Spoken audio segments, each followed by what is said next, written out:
কোথাও যাওয়ার দরকার নেই। একজন আছে, ওম মহান গুরু গুবর্তি ভক্তি পূর্ণম পূজাতানম, মনে জলে জঙ্গলে যেখানেই থাকো না কেন, ভক্তি সহকারে ওই মহান গুরুর নাম যদি জপতে পারো, তোমার সব সমস্যার সমাধান হয়ে যাবে। জোরে বলেন সুবহানাল্লাহ।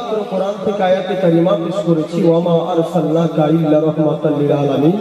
আমার আল্লাহ পাক বলে, বান্দারে আমি পৃথিবীর বুকে আমার নবী মুস্তাফাকে প্রেরণ করেছি রহমত স্বরূপ, রহমত করে। কেমন দয়ার নবী, কেমন রহমতের নবী, সকল জাতির জন্য রহমত। নামাজি বলুন, বেনামাজি বলুন, জুয়ারি বলুন, যত পৃথিবীর বুকে সৃষ্টি আছে আল্লাহ রাসূল সকলের জন্য রহমত হয়েছে। জোরে বলেন সুবহানাল্লাহ। আর আমরা যে এত বড় বড় খারাপ কাজ করছি, পাপ করছি, বেঁচে যাচ্ছি একটাই কারণে, শুধুমাত্র নবী রহমত হওয়ার কারণে, রহমতের নবীর কারণে আমরা বেঁচে যাচ্ছি। নইলে পরে আমাদের মতন যে এখনকার মানুষ যা বড় বড় ক্ষতি করে আর পাপ করে, যা বোঝা বড় মুশকিল। আমার আল্লাহ রাব্বুল আলামিন কি বলেন শুনুন, তোমাদের নিকটে নবীকে পাঠালে রহমত স্বরূপ, রহমত করে। আর কেমন নবী, ওই নবীর কাছে যদি আসতে পারো, ওই নবীর চরিত্রকে, ওয়া ইন্নাকা লা আলা খুলুকিন আযীম, নিশ্চয় নবী মুস্তাফার চরিত্র সবচাইতে আলা, সবচাইতে ঊর্ধ্বে।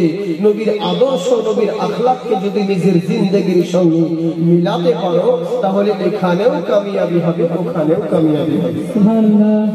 আর যদি নবীকে বাদ দিয়ে দুনিয়ার হিরোদেরকে রোল মডেল বানিয়ে নাও, এখানেও বরবাদ হবে, ওখানেও বরবাদ হবে।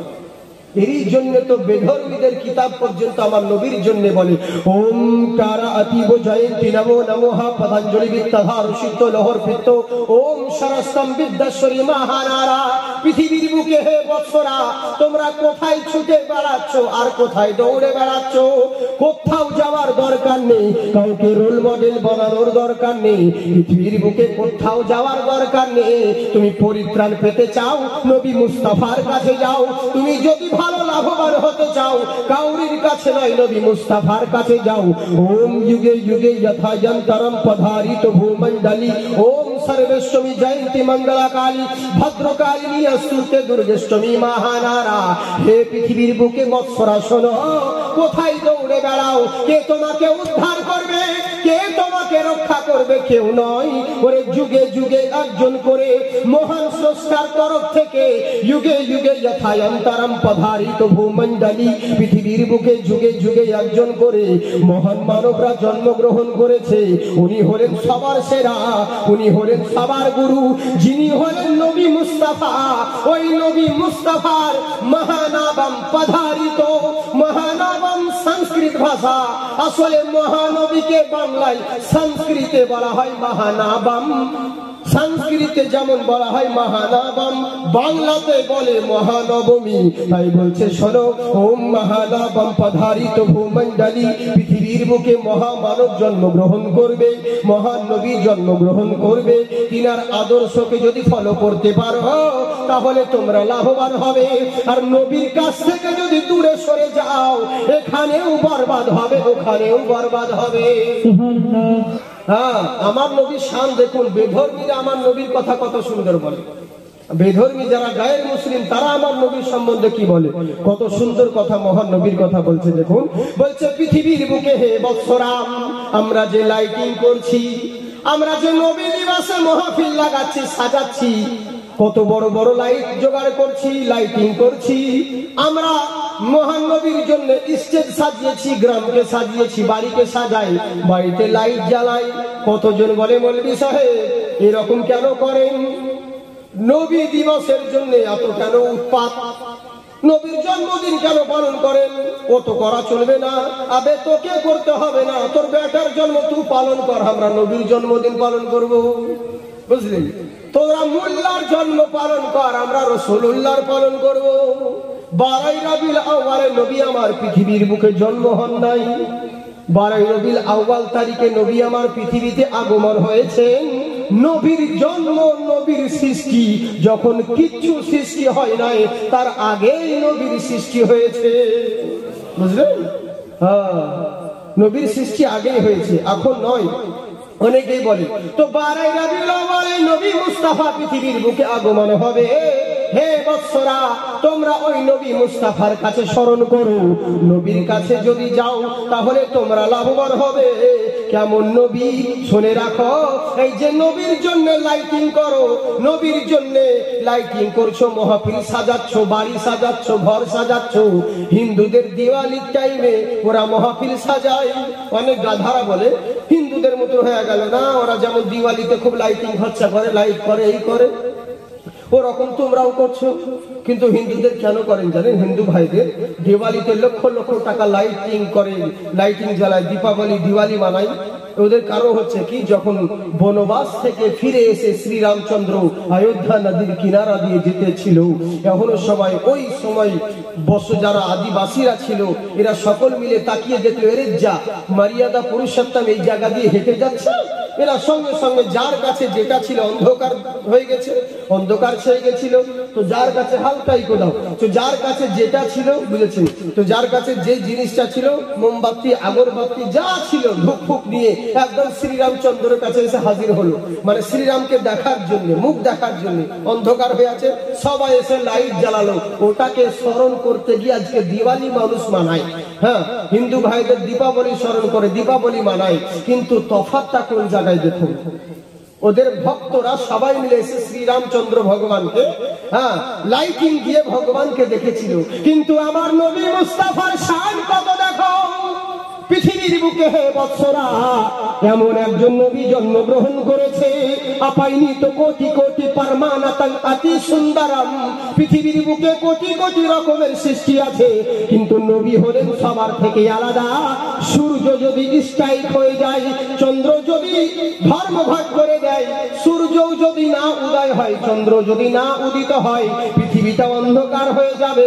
সূর্যের দরকার হবে না, চন্দ্রের দরকার হবে না। মহান নবীকে যদি পৃথিবীর মাঝখানে দাঁড় করিয়ে দাও, নবীর বডির আলোতে সারা পৃথিবী আলোকিত হবে। নবীকে আলোর দরকার নেই, নবীর আলোতে সারা পৃথিবী আলোকিত হবে। উনি এমন নবী গো, নবীর সঙ্গে কাউরির তুলনা হয় না।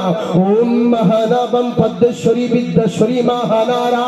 আজকে বিদ্যার জন্য বিদ্যা সরস্বতীর কাছে যাচ্ছ, বিভিন্ন জ্ঞানের জন্য বিভিন্ন দেবতার কাছে যাচ্ছ। কোথাও যাওয়ার দরকার নেই, একজন আছে, ওম মহান গুরু গুবর্তি ভক্তি পূর্ণম পূজাতানম।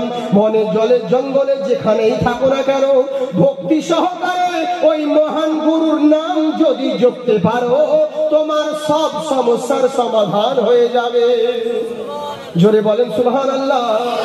তো সুন্দর প্রভু, কত সুন্দর, কি করে বোঝাই, কোন ভাষা পাই না খুঁজে, তোমার তুলনা তুমি নিজে, তোমার তুলনা তুমি নিজে।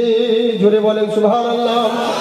বেকারার প্রজাপতি গোলাপের মুখে, কি করে দোলাই পাখা বুক ভরা সুখে। কোন সুখিয়া তো খুশি বোঝে আসে না যে, তোমার তুলনা তুমি নিজে। আমার সঙ্গে সঙ্গে বলুন, কত সুন্দর আল্লাহ, কত সুন্দর, কি করে বোঝাই, কোন ভাষা পাই না খুঁজে, তোমার তুলনা তুমি নিজে, তোমার তুলনা তুমি নিজে। তাই মহান আল্লাহ একজন নবীকে পাঠিয়েছেন, এমন একজন মহান নবী গো, নবীর সঙ্গে কাউরির তুলনা হয় না। অনেকেই বলে নবীর আদর্শ, নবীর আখলাক হলো সবার চাইতে আলাদা।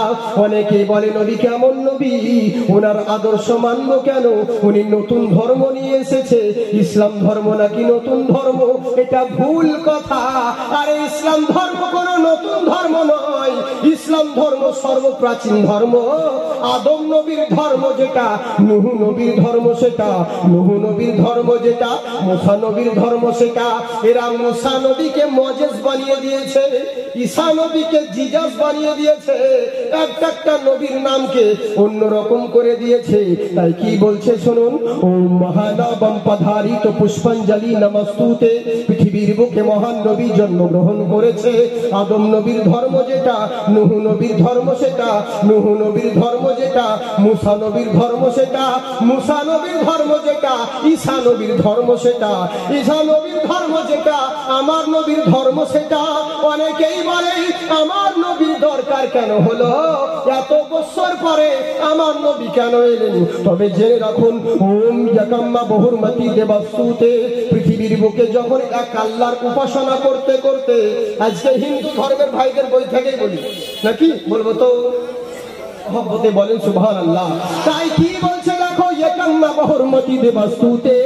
পৃথিবীর বুকে এক আল্লাহর উপাসনা করতে করতে পরস্পর নবীরা চলে গেছে, ঈসা নবীও চলে গেছেন। উনার যাওয়ার পরে অনেক বছর হয়ে গেছে। এবার পৃথিবীর বুকে এক আল্লাহর উপাসনা করতে করতে বহুরমতি দেবাস্তুতে অনেক দেবতার পূজা করতে লাগলো, অনেক দেবতার পুজো পাঠ শুরু করতে লাগলো। কেমন করে পুজো পাঠ শুরু করতে লাগলো? আমার নবী পৃথিবীর বুকে যখন আসবেন তার আগে ওই মক্কা শরীফের মধ্যে শুনুন, পূজা কবে থেকে? নূহ নবীর থেকে ওই পূজা শুরু হয়েছে, কিন্তু অনেক দিন বন্ধ হয়ে গেছিল। আবার মক্কায় কেমন করে চালু হলো? মন দিয়ে শুনুন কেমন করে চালু হলো।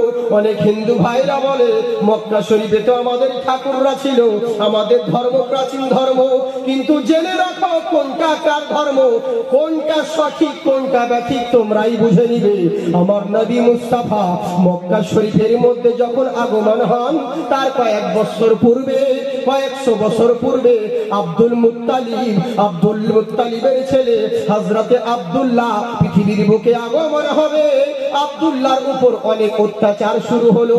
এবার করলোটা কি? একদিন বৃষ্টির দিন, আকাশে চরম মেঘ লেগে গিয়েছে, বৃষ্টি ঝমঝম ঝমঝম করে ঝরতে আছে। একটা ছিল পুরুষ আর একটা ছিল মহিলা। একজনের নাম আসাদ আর একজনের নাম নাইলা। একটা হলো পুরুষ একটা হলো মহিলা। দুজন মিলে বৃষ্টি থেকে ভেজ থেকে বাঁচার জন্য দৌড়ে চলে গেল, কাবার ভিতরে ঢুকে পড়লো। বৃষ্টি চারি সাইডে বৃষ্টি হচ্ছে, কাবার ভিতরে ঢুকে পড়লো।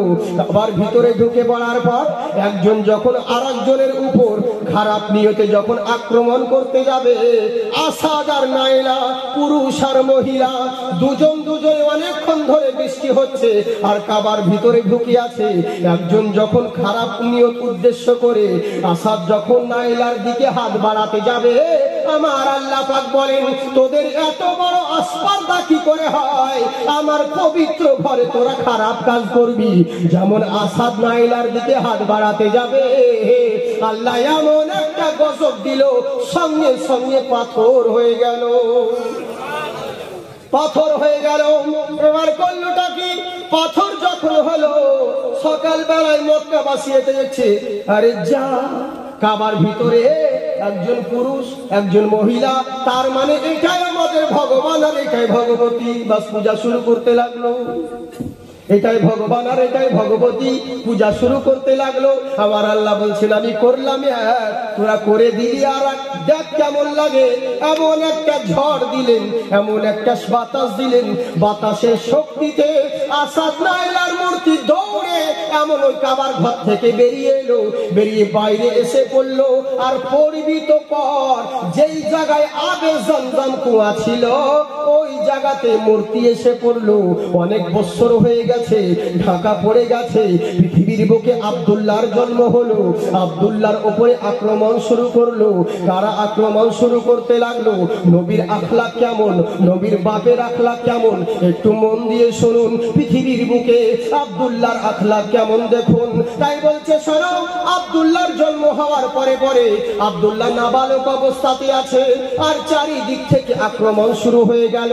শাম দেশের লোক এসেছে আব্দুল্লাহকে মারতে, মক্কাতে মারতে এসেছে আব্দুল্লাহকে মার্ডার করব বলে, কতল করব বলে। এখানে একটা টুইস্ট আছে, আপনারা ধরতে পারছেন না। হ্যাঁ, এখানে একটা ভাবার বিষয় আছে, কোথায় শাম দেশ আর কোথায় মক্কা? তখন তো টেলিফোন ছিল না, তখন তো টেলিফোন ছিল না, মোবাইল ছিল না, কিন্তু শাম দেশের লোক জানলো কেমন করে যে মক্কাতে আব্দুল্লাহর জন্ম হয়েছে। শাম দেশের লোক জানলো কেমন করে? এটাও তো ভাবার বিষয়।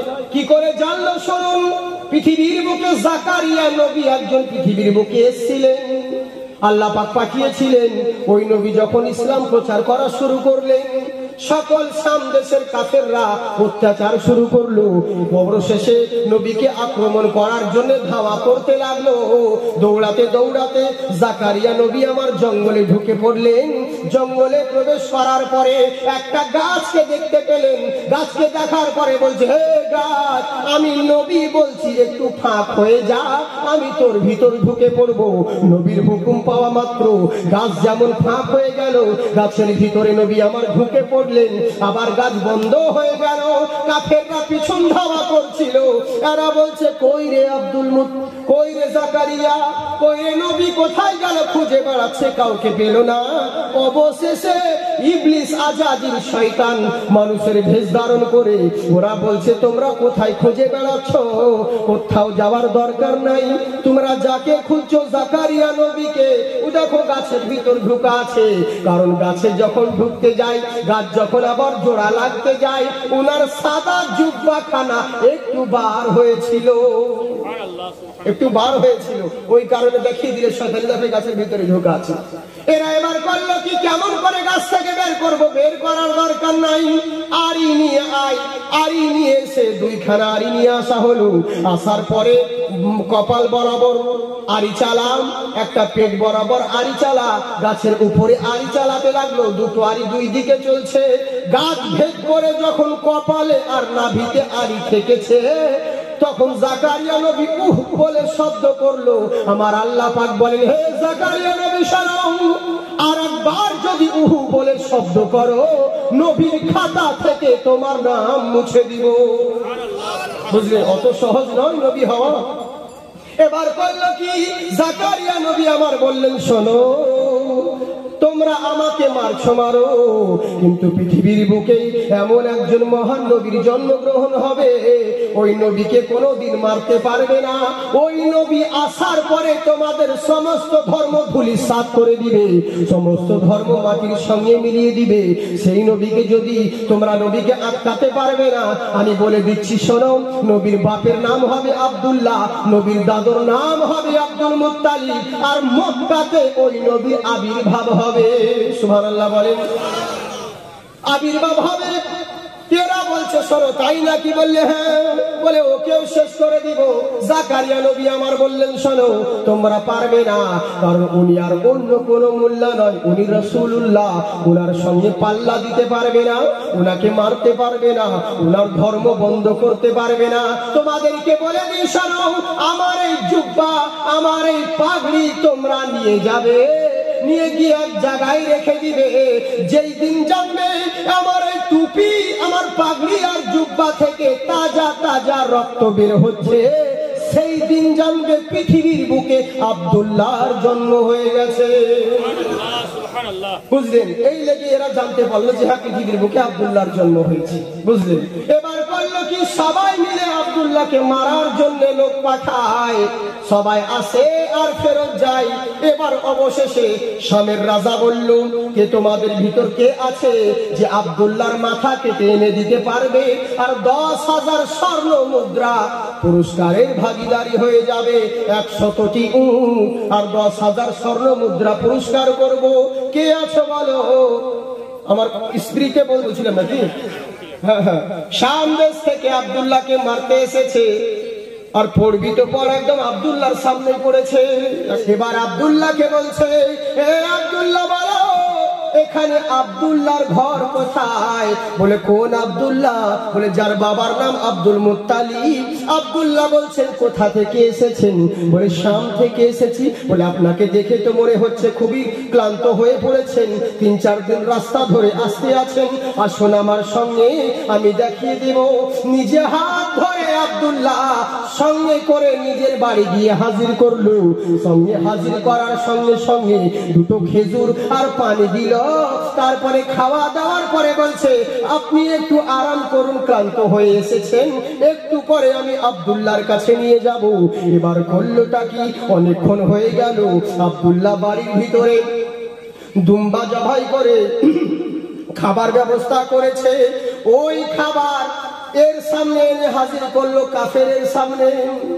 ই বলছে ইয়া কি দরকার ছিল, বলছেন ইয়া কি দরকার ছিল, করতেই হতো না, কিন্তু তলে তলে বলছে 3-4 দিন ধরে না খাওয়া না দাওয়া অবস্থায় আছি রে, কত সামনে খাবার পেলে কি আর ছাড়ে, এরকম অনেক হয় লোকে, বুঝেছেন, মুখে তো খুবই বলবে, বুঝেছেন, দোয়া করা যাবে না, এই করা যাবে না, মজলিস করা যাবে না, কিন্তু যখন ও মলবির পকেটে 2000 টাকা ভর্তি করতো, কি দরকার ছিল, থাক ইয়ার কি দরকার ছিল, দিতে হতো না, হ্যাঁ, কিন্তু দিল থেকে মাল ছিয়া না, এরকম অনেক ধর্ম হয়, বুঝলেন তো।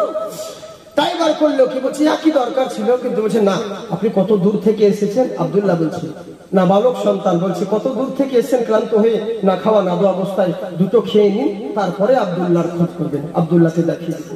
পেট ভরে খেলো টুটি থেকে ভুটি, খাওয়া দাওয়া হওয়ার পরে বলছে বাবা বলো দেরি হয়ে গেল, চলো আব্দুল্লাহকে দেখিয়ে দিবে।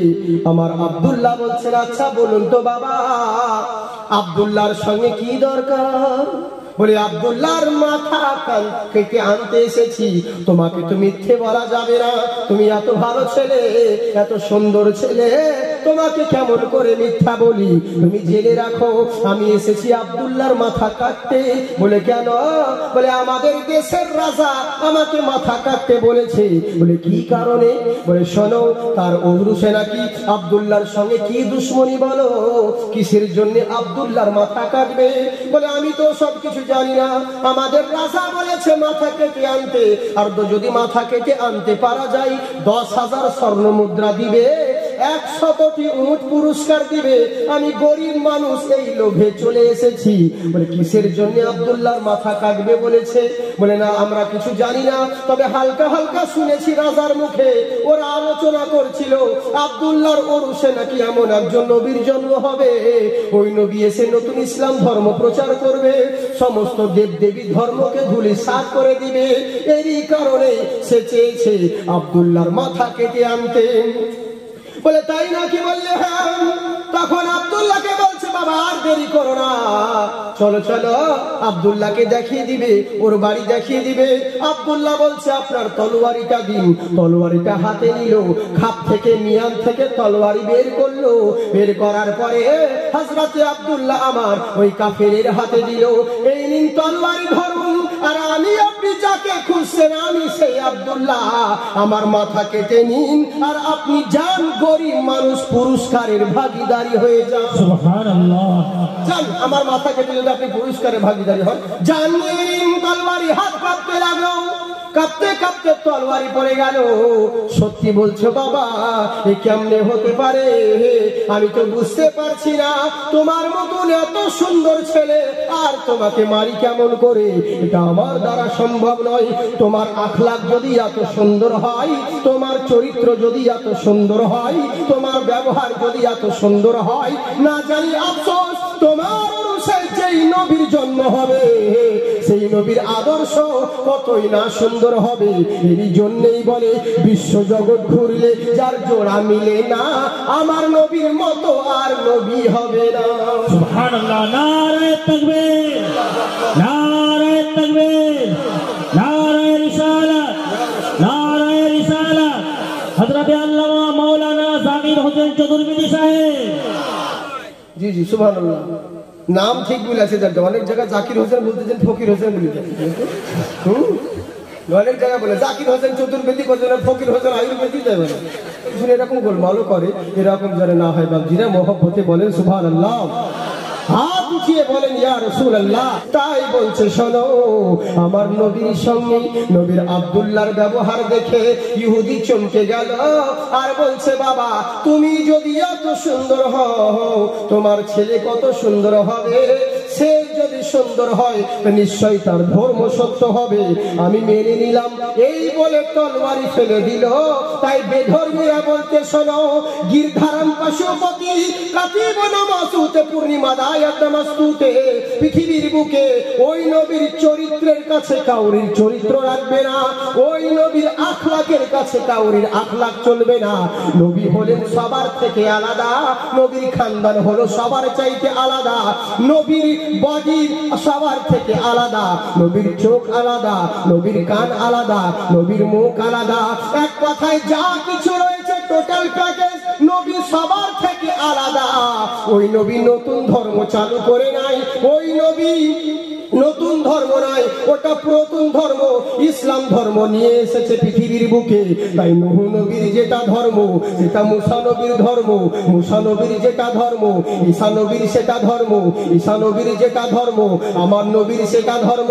এক আল্লাহর উপাসনা করতে করতে যখন হাজারো দেব দেবীর পূজা শুরু করতে লাগলো, হাজারো দেব দেবীর যখন অর্চনা শুরু করতে লাগলো, তখন আমার আল্লাহ বললেন, ওম মন্ত্রী মহারিষি উচ্চলম পধারিত ভূমণ্ডলী, পৃথিবীর বুকে হে নবী জান দিয়ে যারা এক আল্লাহর উপাসনা করতে করতে হাজারো ইবাদত করতে লেগেছে, হাজারো ভগবানকে মানতে লেগেছে, শেষে অন্তিম মহারিষি জন্ম হবে।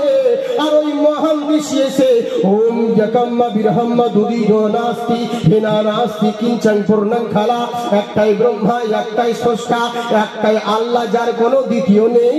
আমার আল্লাহ হলেন এক, আর দ্বিতীয় কেউ নেই। আমার নবী হলেন দ্বিতীয়, তৃতীয় কেউ নেই। সুবহানাল্লাহ, সুবহানাল্লাহ। তাই সেই নবীর ধর্ম, ওই নবীর কথা যদি মানতে পারো, ওম স্বর্গীয় নারতম জপিনম মুহাম্মাদম, মরার পরে নরকের আগুন থেকে মুক্তি পাবে। মরার পরে যদি স্বর্গ পেতে চাও, ওম স্বর্গীয় নারতম জপিনম মুহাম্মাদম, মরার আগে পৃথিবীর বুকে বেঁচে থাকাকালীন বিশ্ব নবীর নাম জপে নাও, তোমার জন্য স্বর্গের দুয়ার খুলে যাবে। সুবহানাল্লাহ। তাই আমার নবীর শান শোনো মুসলমান, নাজিল যার প্রতি 30 পারা কোরআন। জোরে বলেন সুবহানাল্লাহ। জি মোর আলা হযরত সুন্নির মাথার তাজ, 1400 কিতাব লিখা যাহার কাজ। সুবহানাল্লাহ, সুবহানাল্লাহ। মোর আলা হযরত সুন্নির মাথার তাজ, 1400 কিতাব লিখা যাহার কাজ। ওর জানে জাহানে নবীজির শানে উপহার দিলেন কানজুল ঈমান। আমার নবীর শান শোনো মুসলমান, নাজিল যার প্রতি 30 পারা কোরআন। জোরে বলেন সুবহানাল্লাহ। মোর নবীজি উম্মতে লাজিম, মানে না যাহা শয়তানে রাজি। আমার নবী উম্মতে লাজিম, মানে না যাহা শয়তানে রাজিম। ওর নবীর মুহাব্বত বেশক ইবাদত, কারণ নবী হলেন জি ঈমানেরই জান। আমার নবীর শান শোনো মুসলমান, নাজিল যার প্রতি 30 পারা কোরআন। তাই আমার আল্লাহ রাব্বুল আলামিন বলে, বান্দা শোনো, ওই নবীর আদর্শকে ফলো করো, নবীকে ভালোবাসো। কুল ইন কুনতুম তুহিব্বুনাল্লাহ, আমার আল্লাহ পাক বলেন, হে নবী আপনি বলে দিন, যারা আমাকে ভালোবাসতে চায়, যারা আমাকে রাজি করতে চাই, তারা যেন ফাত্তাবিউনি, আপনার ইত্তেবা করে, আপনাকে ভালোবাসে। যারা নবীকে ভালোবাসলো, ইউহিব্বুকুমুল্লাহ, আমি আল্লাহ তাদেরকে ভালোবাসবো। ইয়াগফির লাকুম যুনুবাকুম আল্লাহু গফুরুর রহিম, তাদের সমস্ত গুনাহকে আমি আল্লাহ মাফ করে দিব। সুবহানাল্লাহ, সুবহানাল্লাহ।